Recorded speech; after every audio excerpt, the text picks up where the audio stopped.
아버지가 쓰러지셨다는 연락을 받은 건 제가 서울에서 중요한 프레젠테이션을 마치고 나오던 길이었습니다. 폰 화면에 뜬 낯선 번호 하나.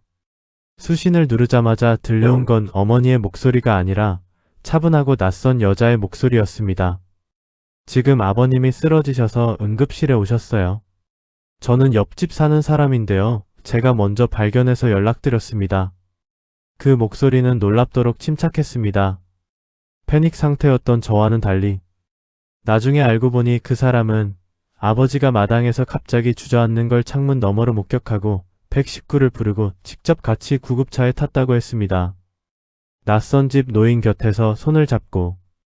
저는 그때 그 여자를 처음 알았습니다. 이름은 정세은. 3개월 전 이사온 옆집 세입자. 병원에 도착했을 때 아버지는 이미 처치를 받고 계셨습니다. 의사 선생님은 말씀하셨습니다. 조금만 늦었어도 위험했을 겁니다. 뇌경색 초기였고 골든타임을 겨우 지켰다고. 저는 그 말을 들으면서도 멍했습니다. 무릎이 풀렸고 폭도 의자에 그대로 주저앉았습니다. 그때 옆에 앉아있던 여자가 조용히 종이컵 하나를 내밀었습니다. 자판기 커피였습니다. 아무 말 없이. 저는 그게 불편했습니다. 솔직히 감사해야 한다는 걸 알았지만 뭔가 경계가 허물어지는 느낌이 싫었습니다. 낯선 사람이 우리 가족의 위기 한가운데 들어와 있다는 느낌. 친절한데도 불구하고, 아니 어쩌면 친절하기 때문에 더 불편한 감정. 이상하죠. 그게 이상하다는 걸 저도 알았습니다. 하지만 사람 감정이 늘 이성적으로 움직이진 않잖아요. 아버지가 퇴원하시고 나서 저는 정세은 씨에게 정중하게 문자를 보냈습니다. 고맙다고. 그리고 속으로는 이제 끝이라고 생각했습니다. 선 넘지 않게 예의 있게 마무리하면 된다고. 그런데 문제가 생겼습니다. 아버지가 그 사람을 좋아하기 시작하셨습니다. 퇴원 후에도 종종 마당에서 마주치면 말을 나누고, 어느 날은 제가 전화를 드렸는데 세은이랑 같이 밥 먹었다는 말씀을 아무렇지 않게 하시는 겁니다. 세은이. 벌써 이름을 그렇게 부르시더라고요. 그때부터였습니다. 제 안에서 뭔가 삐걱거리기 시작한 게.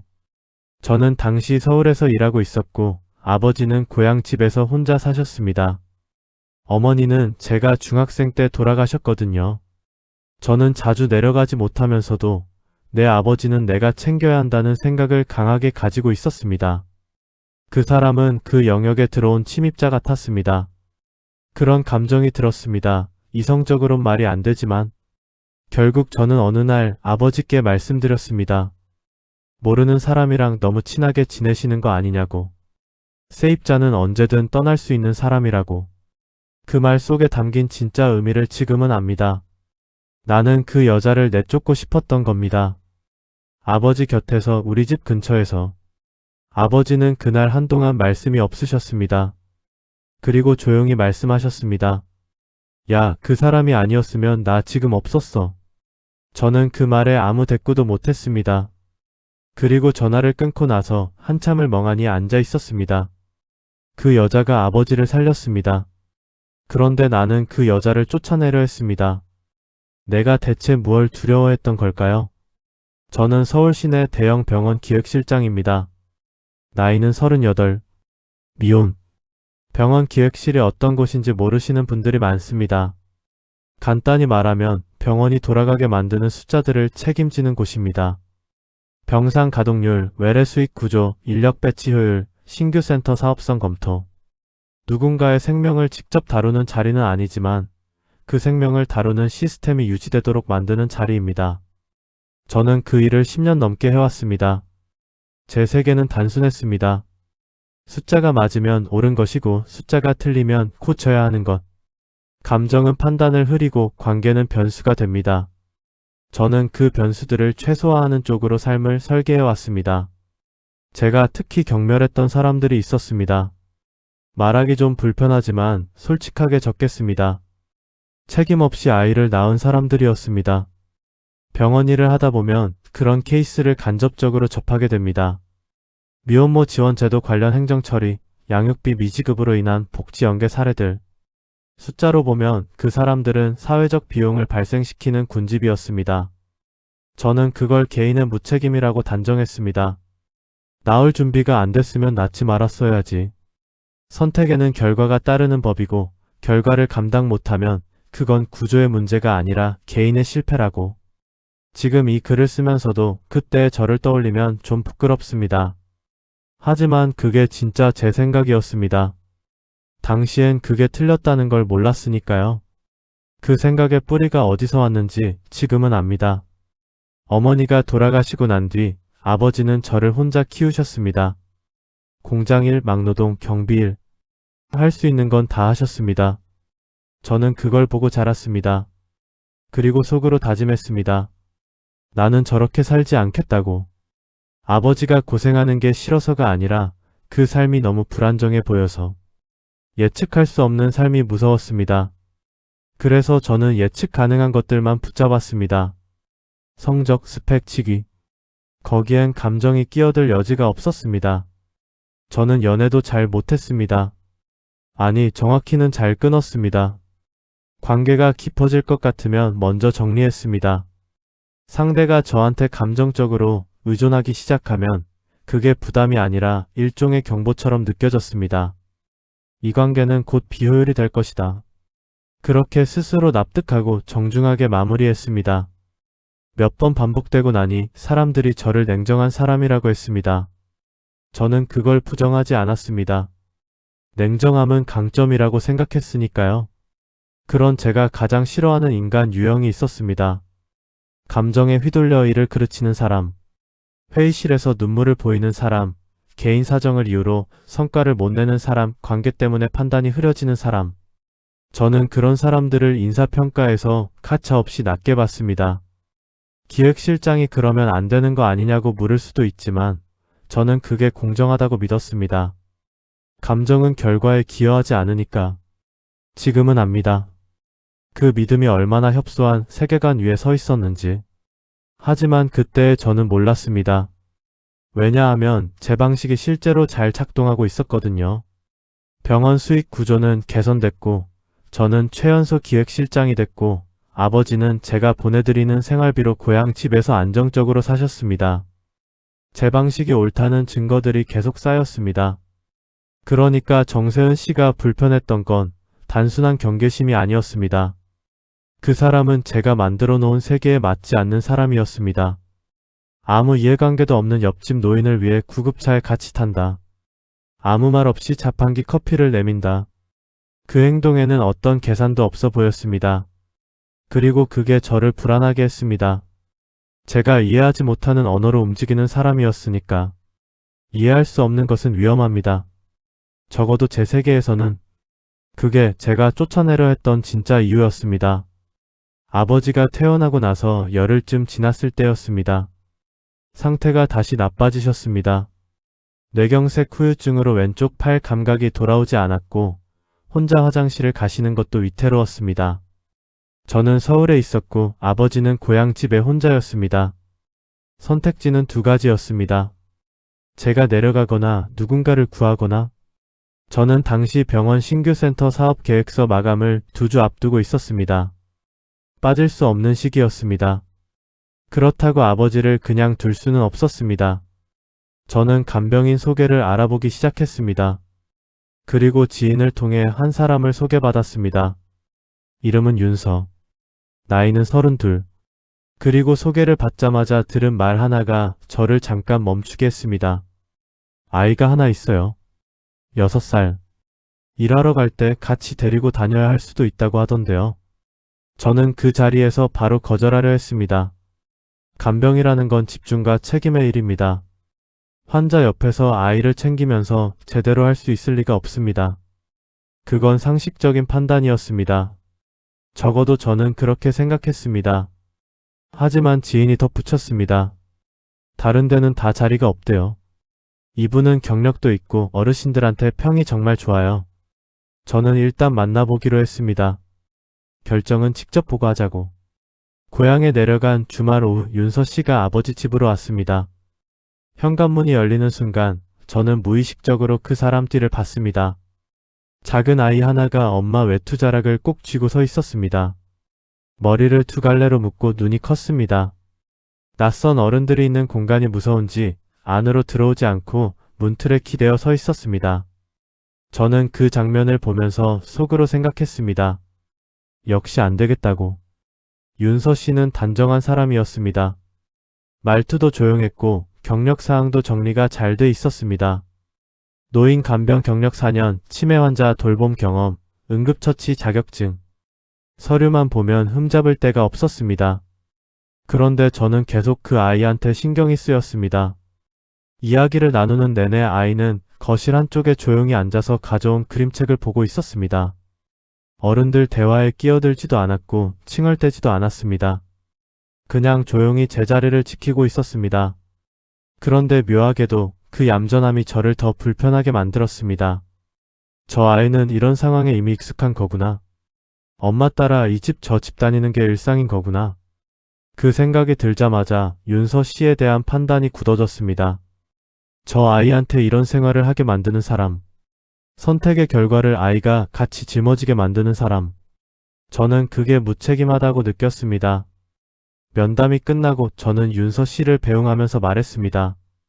연락드리겠습니다. 거절 의사를 완곡하게 담은 말이었습니다. 상대도 눈치챘을 겁니다. 그런데 현관문을 닫으려는 순간 아버지가 뒤에서 말씀하셨습니다. 야, 나는 저분이 좋던데. 아이도 참 얌전하고. 저는 아무 말도 못했습니다. 아버지가 좋다고 하시면 제가 어떤 근거로 반대해야 할지 막막해지는 겁니다. 서류는 문제없고 경력도 충분하고 환자 본인이 편하다고 하는데 남은 건 제 감정뿐이었습니다. 그 밤 저는 숙소에서 꽤 오래 고민했습니다. 합리적 이유를 찾으려고 했습니다. 아이를 데리고 오면 위생 문제가 생길 수 있다. 집중도가 떨어질 수 있다. 긴급 상황에 대처가 늦을 수 있다. 몇 가지를 적어놓고 보니 제가 스스로도 설득이 안 됐습니다. 이건 논리가 아니었습니다. 결국 다음날 아침 저는 윤서 씨에게 연락했습니다. 부탁드리겠다고. 전화를 끊고 나서 찜찜함이 사라지지 않았습니다. 제가 옳은 선택을 한 건지 아니면 그냥 밀린 건지 알 수가 없었습니다. 그때는 그 둘의 차이가 중요하다고 생각하지 않았습니다. 그게 제 실수였습니다. 윤서 씨가 일을 시작한 지 사흘째 되던 날 저는 아버지께 안부 전화를 드렸습니다. 보통은 밥 먹었냐, 약 먹었냐 두 마디면 끝나는 통화였습니다. 그런데 그날은 달랐습니다. 아버지가 먼저 말씀을 꺼내셨습니다. 오늘 윤서 씨가 죽을 끓여줬는데 야 진짜 맛있더라. 전복이 들어갔어. 목소리에 생기가 있었습니다. 저는 그 목소리를 오랫동안 듣지 못했다는 걸 전화를 끊고 나서야 깨달았습니다. 그리고 곧바로 생각했습니다. 첫날인데 전복죽이라니. 잘 보이려는 거겠지. 그 다음 주말에 내려갔습니다. 현관을 열자 집 안에서 웃음소리가 들렸습니다. 아버지 목소리였습니다. 거실로 들어서니 아버지가 소파에 앉아 계셨고 윤서 씨 딸 이름이 하율이라고 했습니다. 이 아버지 무릎 옆에 앉아서 그림을 그리고 있었습니다. 아버지가 그 그림을 들여다보며 뭐라고 하시는데 하율이가 까르르 웃는 거였습니다. 저는 그 장면을 입구에서 잠깐 멈춰 서서 봤습니다. 불편했습니다. 이유를 설명하기가 좀 어렵지만 아버지가 저렇게 웃으시는 걸 저는 최근 몇 년 사이에 본 적이 없었습니다. 명절에 내려가도 아버지는 늘 조용하고 무료해 보이셨는데 낯선 아이 하나가 와서 그림을 그리는데 저렇게 환하게 웃으신다니. 그게 반가움인지 서운함인지 저도 잘 몰랐습니다. 윤서 씨는 부엌에서 나오다 저를 보고 가볍게 목례를 했습니다. 오셨어요. 오늘 된장찌개 끓이고 있었는데 같이 드시고 가세요. 자연스럽게 부담 없이 하는 말이었습니다. 저는 괜찮습니다 하라고 했습니다. 그날 이후로도 비슷한 장면들이 반복됐습니다. 아버지 재활 운동을 도와드리는 영상을 윤서 씨가 카카오톡으로 보내왔습니다. 따로 요청하지 않았는데도. 영상 속 아버지는 왼팔을 들어 올리려고 용을 쓰고 계셨고 윤서 씨가 옆에서 어르신 잘하세요. 조금만요 하는 소리가 들렸습니다. 저는 영상을 보다가 껐습니다. 뭔가 눈이 따가운 것 같아서. 또 어떤 날은 아버지가 전화를 하셔서 이런 말씀을 하셨습니다. 윤서 씨가 나한테 팔 운동 숙제를 내줬어. 하루에 3번. 나 요즘 숙제하는 사람 됐다. 그 말씀을 하시면서 또 웃으셨습니다. 저는 그때마다 같은 말을 속으로 되풀이했습니다. 연기겠지. 초반이니까 열심히 하는 거겠지. 사람은 결국 본 모습이 나오는 법이고 기다리면 드러나겠지. 저는 그렇게 믿으면서 계속 지켜봤습니다. 그런데 한 달이 지나도 본 모습이 나오지 않았습니다. 두 달이 지나도 아버지 왼팔 감각이 조금씩 돌아오고 있다는 걸 담당 의사에게 들었을 때 저는 그게 재활 운동 덕분이라는 걸 알았습니다. 매일 3번 빠짐없이 시킨 숙제. 아버지 혼자서는 하지 않으셨을 겁니다. 제가 시켜도 며칠 못 가서 흐지부지 됐을 겁니다. 그런데 윤서 씨는 2달째 지키고 있었습니다. 영상도 보내고 숙제도 내주면서 저는 그 사실을 어떻게 받아들여야 할지 몰랐습니다. 감사하다고 생각하면 되는데 그게 쉽지 않았습니다. 감사함을 느끼는 순간 제가 그 사람에 대해 품었던 의심들이 전부 틀렸다는 걸 인정해야 하니까 그건 단순히 한 사람에 대한 오해를 푸는 게 아니었습니다. 제가 옳다고 믿어온 판단 방식, 사람을 보는 눈, 감정보다 기준이 맞다는 믿음. 그게 흔들리는 일이었습니다. 그래서 저는 계속 의심했습니다. 연기일 거라고. 곧 뭔가 나올 거라고. 그 믿음이 제 안에서 점점 작아지고 있다는 걸 느끼면서도 쉽게 놓지 못했습니다. 사람이 틀렸다는 걸 인정하는 일은 틀린 것보다 더 어렵습니다. 적어도 저한테는 지금 이 챕터를 쓰는 게 가장 어렵습니다. 제가 한 일 중에서 가장 부끄러운 일이기 때문입니다. 변명하고 싶은 마음이 없지 않지만 그러지 않겠습니다. 그냥 있는 그대로 씁니다. 윤서 씨가 일을 시작한 지 3달째에 접어들 무렵이었습니다. 저는 그 사람에 대한 의심을 여전히 놓지 못하고 있었습니다. 아니, 정확히는 의심이 흔들리고 있었기 때문에 더 강하게 붙잡으려 하고 있었습니다. 논리적으로 이상하죠. 그런데 그게 그때 제 심리 상태였습니다. 어느 날 밤 저는 혼자 앉아서 이런 생각을 했습니다. 지금까지 내가 본 것들은 전부 표면일 수 있다. 진짜를 보려면 더 깊이 건드려 봐야 한다. 그리고 그 더 깊이가 무엇인지 생각하다가 한 가지 방법이 떠올랐습니다. 돈이었습니다. 돈 앞에서 사람의 본 모습이 나온다는 건 제가 10년 넘게 일하면서 수없이 확인한 사실이었습니다. 그리고 저는 이미 그 사람에 대한 가설을 갖고 있었습니다. 싱글맘, 경제적으로 넉넉하지 않을 것, 아이를 데리고 다니는 것도 따로 맡길 곳이 없어서일 것. 그러니 충분히 큰 금액을 제시하면 흔들릴 것이다. 흔들리면 내 판단이 맞은 것이고 흔들리지 않으면 그 경우는 생각하지 않았습니다. 흔들릴 거라고 확신했으니까 저는 계획을 세웠습니다. 아이를 입양 보내거나 친부 쪽에 맡기면 목돈을 주겠다고 제안하는 것. 명목은 안정적인 새 출발을 위한 지원으로 포장하면 된다고 생각했습니다. 금액은 3천만 원으로 정했습니다.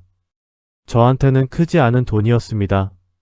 하지만 그 사람 처지에서는 거절하기 어려운 금액이라고 계산했습니다. 지금 다시 읽어보면 저 문장들이 무섭습니다. 얼마나 차갑게 계산하고 있었는지. 저는 다음번 고향 방문 때 윤서 씨를 따로 불렀습니다. 아버지가 낮잠을 주무시는 시간에 마당 쪽 툇마루에 같이 앉았습니다. 하율이는 안에서 색종이를 접고 있었습니다. 저는 최대한 담담하게 사무적으로 말했습니다. 윤서 씨가 혼자 아이를 키우는 게 쉽지 않다는 걸 안다고. 아이한테도 본인한테도 더 안정적인 환경이 필요할 것 같다고. 그래서 아이 양육 문제를 다른 방향으로 정리하면 제가 실질적인 도움을 드릴 수 있다고. 그리고 금액을 말했습니다. 말하는 내내 스스로도 이상한 느낌이 들었습니다. 제 목소리가 저한테도 낯설었습니다. 윤서 씨는 제 말을 끊지 않았습니다. 끝까지 들었습니다. 그리고 잠깐 침묵이 있었습니다. 저는 그 침묵을 고민하는 시간이라고 읽었습니다. 봐라, 흔들리고 있지 않나? 속으로 그렇게 생각했습니다. 그런데 윤서 씨가 고개를 들고 저를 봤을 때 그 표정이 제 예상과 달랐습니다. 화도 아니었고 당황함도 아니었습니다. 그냥 조용했습니다. 그리고 말했습니다. 하율이는 제가 포기할 수 있는 게 아니에요. 그리고 실장님, 저는 지금 아버님을 돌보는 일을 돈 때문에 하는 게 아닙니다. 그건 알아주셨으면 해요. 그게 전부였습니다. 따지지도 울지도 소리치지도 않았습니다. 자리에서 일어나 안으로 들어가면서 문을 닫기 전에 한 번만 뒤를 돌아봤습니다. 그 눈빛이 뭘 담고 있었는지 저는 지금도 정확히 표현할 수가 없습니다. 실망인지 연민인지. 저는 텐마루에 혼자 남았습니다. 한참 동안. 이겼습니다. 제가 원하던 답을 들었습니다. 그 사람은 흔들리지 않았습니다. 제 가설이 완전히 틀렸다는 게 증명됐습니다. 그런데 이상하게도 이긴 기분이 전혀 들지 않았습니다. 오히려 그 자리에 앉아있는 게 너무 민망했습니다. 마당 한쪽에 심어진 감나무가 바람에 흔들렸습니다. 안에서는 하율이가 색종이 접는 소리가 작게 들렸습니다. 저는 그제야 생각했습니다. 내가 방금 뭘 한 거지? 시험을 했습니다. 사람을. 돈으로. 그것도 자기 아이 이야기로. 그 생각이 드는 순간 부끄러움이라는 감정이 뭔지 처음으로 제대로 알 것 같았습니다. 머리가 아니라 몸으로 느끼는 부끄러움. 그게 그날 텐마루에서 제가 처음 경험한 것이었습니다. 그날 이후로 며칠 동안 저는 그 말을 계속 되씹었습니다. 저 아이 혼자 두고 얻는 돈이면 저한테는 의미 없어요. 짧은 문장이었습니다. 따지지도 않았고 목소리를 높이지도 않았습니다. 그냥 사실을 말하듯이 담담하게. 그런데 그 문장이 서울로 올라오는 내내 일주일이 지나도록 잠들기 전마다 머릿속에서 떠나지 않았습니다. 처음엔 그게 왜 자꾸 생각나는지 몰랐습니다. 그냥 인상적인 말이라서겠거니 했습니다. 그런데 어느 날 밤 혼자 불을 끄고 누워있다가 갑자기 알았습니다. 그 말이 맴도는 이유가 저는 그 문장을 이해하지 못했기 때문이었습니다. 진심으로. 저한테 의미 없는 돈이란 존재하지 않았습니다. 돈은 수단이고 수단은 항상 유효합니다. 더 많은 선택지를 만들고 더 안정적인 삶을 만드는 것. 그게 돈의 기능이고 그 기능은 맥락과 무관하게 작동한다고 믿었습니다. 3천만 원은 어떤 상황에서든 3천만 원이라고. 그런데 윤서 씨는 그 돈의 조건을 붙였습니다. 아이와 함께라면 의미 있고 아이를 포기하고 받는다면 의미 없다고. 돈의 가치를 관계로 계산한 겁니다. 저는 그 계산법이 낯설었습니다. 비효율적이라고도 생각했습니다. 감정이 판단을 흐리는 전형적인 예라고. 그런데 이상하게 그 낯선 계산법이 계속 머릿속을 맴돌았습니다. 틀렸다고 결론 내리면 끝나야 하는데 끝나지 않았습니다. 그 무렵 저는 병원에서 꽤 큰 결정을 앞두고 있었습니다. 새로 개설하는 암센터 인력 구조 개편안이었습니다. 간호 인력 일부를 외주화하면 연간 수억의 비용을 절감할 수 있었습니다. 숫자만 보면 명백한 선택이었습니다. 저는 예전이라면 망설이지 않았을 겁니다. 그런데 그 결제 서류를 앞에 두고 저는 한참 멍하니 앉아 있었습니다. 외주화되는 자리에 있는 사람들이 눈에 밟혔습니다. 오래 일한 사람들, 가정이 있는 사람들. 저는 전에도 그걸 알았지만 그냥 변수로 처리했습니다. 그날은 그게 안 됐습니다. 윤서 씨 말이 또 떠올랐습니다. 저 아이 혼자 두고 얻는 돈이면 의미 없다고. 지금 이 서류에 결제를 하면 누군가에게 그런 돈이 생기는 겁니다. 조건이 붙은 돈. 무언가를 잃고 얻는 돈. 저는 결제를 미뤘습니다. 처음 있는 일이었습니다. 그 주말 저는 다시 고향에 내려갔습니다. 윤서 씨를 보기 위해서가 아니라 아버지를 보러 간다고 스스로한테 말했지만 사실은 그 사람한테 할 말이 있었습니다. 마당에서 마주쳤습니다. 윤서 씨는 아버지 빨래를 걷고 있었습니다. 저를 보더니 먼저 눈을 피하지 않았습니다. 그냥 가볍게 목례를 했습니다.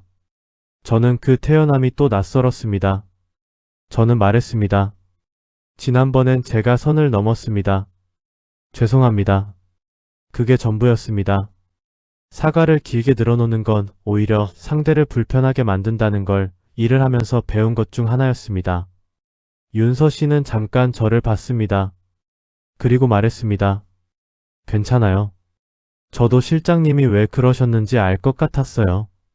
그 말이 더 어려웠습니다. 화를 냈으면 제가 방어할 수 있었을 텐데 이해한다는 말 앞에서는 아무것도 할 수 없었습니다. 서울로 돌아오는 기차 안에서 저는 처음으로 스스로에게 물었습니다. 나는 지금까지 무엇을 기준으로 사람을 봤는가? 그 기준이 정말 공정했는가? 아니면 내가 이해할 수 있는 사람만 옳다고 보고 이해하지 못하는 사람은 틀렸다고 본 건 아닌가? 윤서 씨는 제가 이해하지 못하는 방식으로 삽니다.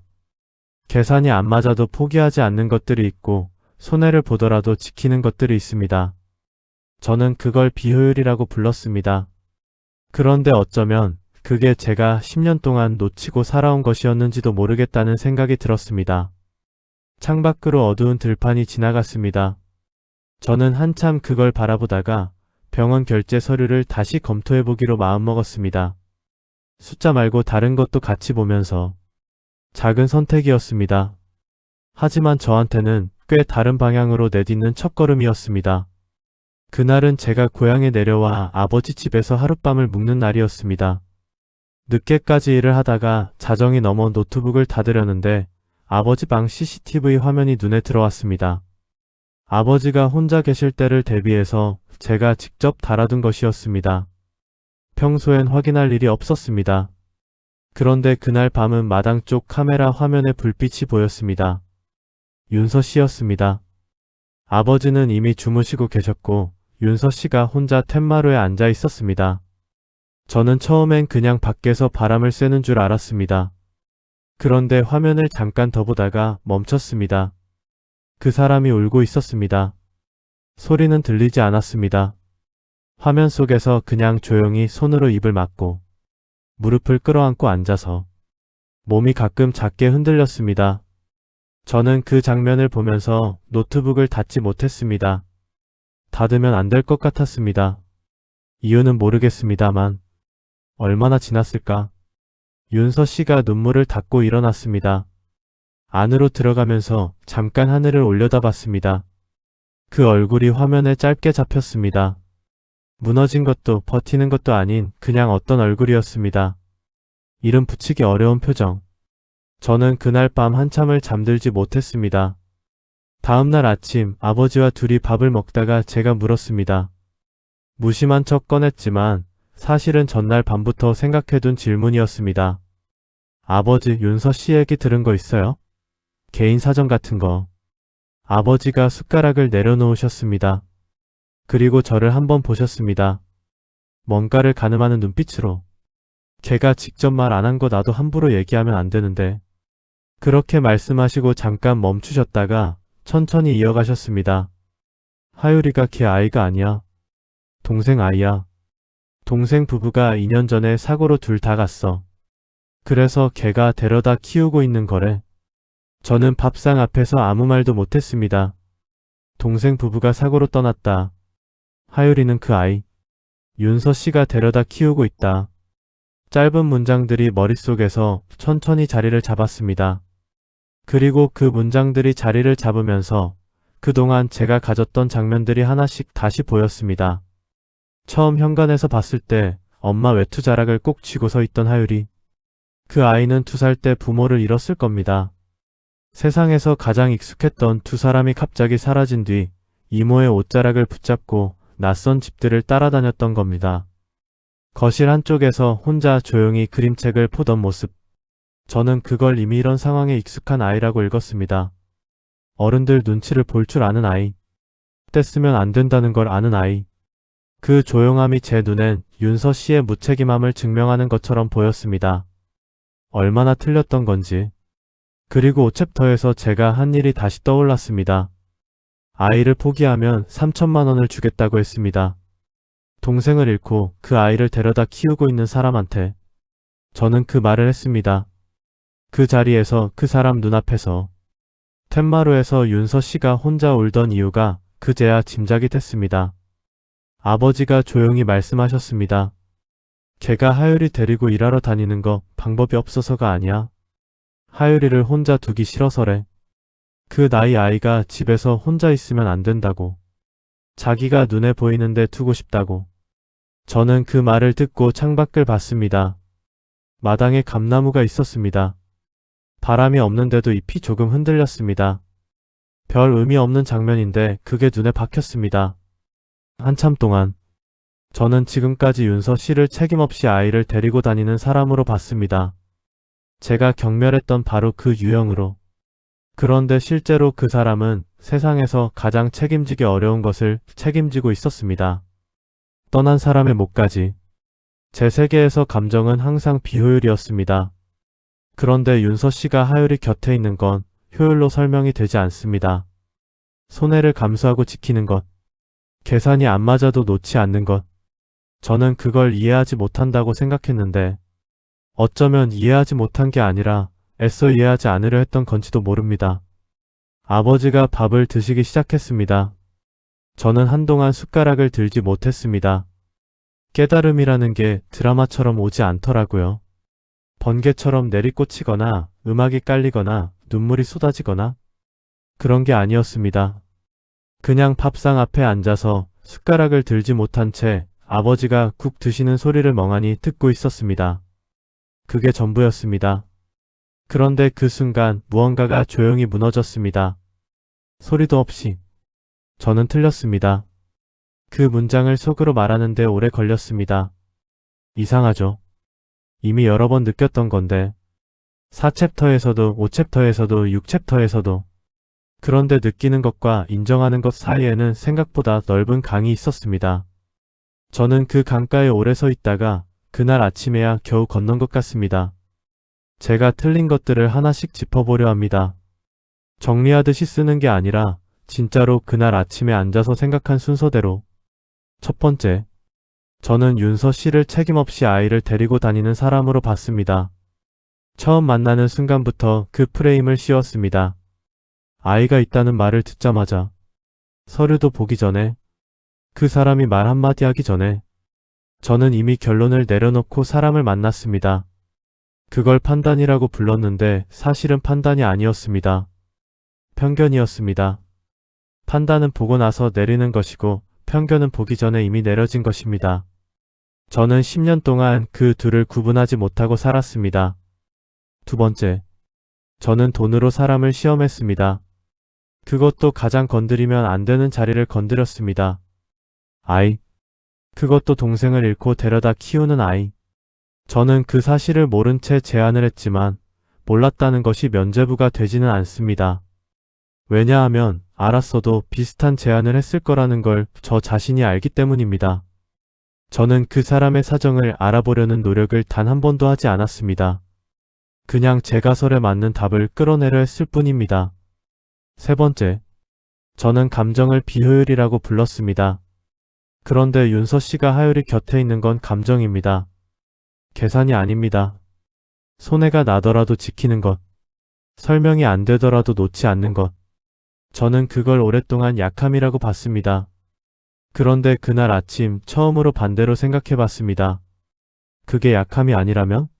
그게 오히려 제가 갖지 못한 것이라면? 저는 스스로를 강한 사람이라고 생각했습니다. 감정에 흔들리지 않고 관계에 기대지 않고 숫자와 논리로만 움직이는 사람. 그게 강함이라고 믿었습니다. 그런데 윤서 씨를 보면서 그 믿음이 조용히 부서졌습니다. 그 사람은 동생을 잃었습니다. 세상에서 가장 가까운 사람을 예고도 없이 그 슬픔을 다 사귀지도 못한 채로 남겨진 아이를 데려다 키웠습니다. 경제적으로 쉽지 않은 상황에서 아이를 혼자 두지 않으려고 일터에 데리고 다녔습니다. 저 같은 사람한테 황당한 제안을 받고도 소리 지르지 않았습니다. 텐마루에서 혼자 울고 다음날 아무 일 없었다는 듯 목례를 했습니다. 그게 강함이었습니다. 제가 알던 강함과는 다른 종류의. 제가 알던 강함은 안 흔들리는 것이었습니다. 그 사람의 강함은 흔들리면서도 안 노는 것이었습니다. 저는 그 차이를 몰랐습니다. 아니, 그 차이가 존재한다는 것 자체를 몰랐습니다. 서울로 돌아오는 기차 안에서 저는 오랫동안 창밖을 봤습니다. 지나가는 것들을. 논 작은 역, 전봇대, 이름 모를 마을들. 저는 지금까지 빠르게 살았습니다. 느리게 가는 것들은 전부 비효율로 처리했습니다.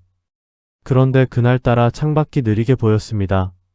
아니, 제가 느리게 보고 있었습니다. 그리고 그게 나쁘지 않았습니다. 병원에 출근하고 나서 저는 암센터 인력 개편안을 다시 펼쳤습니다. 숫자를 다시 봤습니다. 그런데 이번엔 그 숫자 뒤에 있는 사람들이 함께 보였습니다. 전에는 보이지 않았던 것들이. 저는 개편안에 수정 의견을 붙였습니다. 외주화 범위를 절반으로 줄이고 내부 재배치를 먼저 검토하자고. 수익은 줄어들 수 있었습니다. 그런데 이상하게 이번엔 그게 손해처럼 느껴지지 않았습니다. 저는 그날 처음으로 인정했습니다. 내가 틀렸다고. 사람을 돈으로 시험한 방식이 틀렸다고. 감정 없이 사는 게 강함이라는 믿음이 틀렸다고. 그리고 내가 경멸했던 그 여자가 내가 살면서 본 누구보다 단단한 사람이었다고. 인정하고 나니 이상하게도 가벼웠습니다. 틀렸다는 걸 아는 게 이렇게 가벼운 일인 줄은 몰랐습니다. 어쩌면 저는 오래전부터 이 무게를 내려놓고 싶었던 건지도 모릅니다. 그냥 어떻게 내려놓는지를 몰랐을 뿐.